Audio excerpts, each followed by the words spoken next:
I remember when working on this piece, I was still, again, struggling. I feel like I still struggle now with that idea of the whiteness of the whale, what it represents. So see, this page suggested itself to me perfectly because the first thing that I noticed, in spite of those lines, is the whiteness of the page. It's this vast expanse of whiteness that just really seemed to be calling out to me in a visual sense.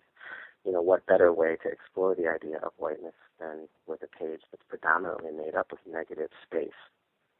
So that was really my starting point. And then I really liked the way that there were a few of those shapes drifting, you know, through that space. And like you said, connected to various things on the ground, and even with the overlapping of those tethers, connected to one another in visual ways. And it was, of course, very deliberate. But you see that central shape, that vast shape in the middle there that I put in, that's my pencil work. It bisects the page, it dominates the page, it looms over everything below it. It's oppressive, it's terrifying. And then underneath it, there's that tiny human figure pushing against it, you know, that tiny point of contact. But it's that initial spark, that initial push to not only try to know it and to understand it, but to push back against it.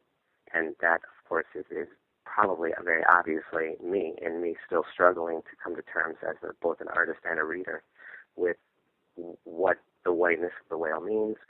What was Melville trying to share with us?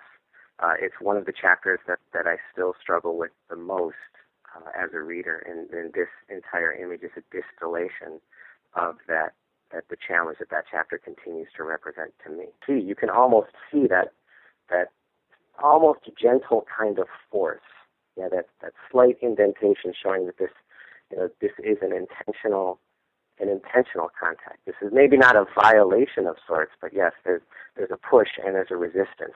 There's a struggle there. There's a force meeting an immovable object. It's very important too. This sort of goes along with what you're saying. It was very important too that this idea, this entity, this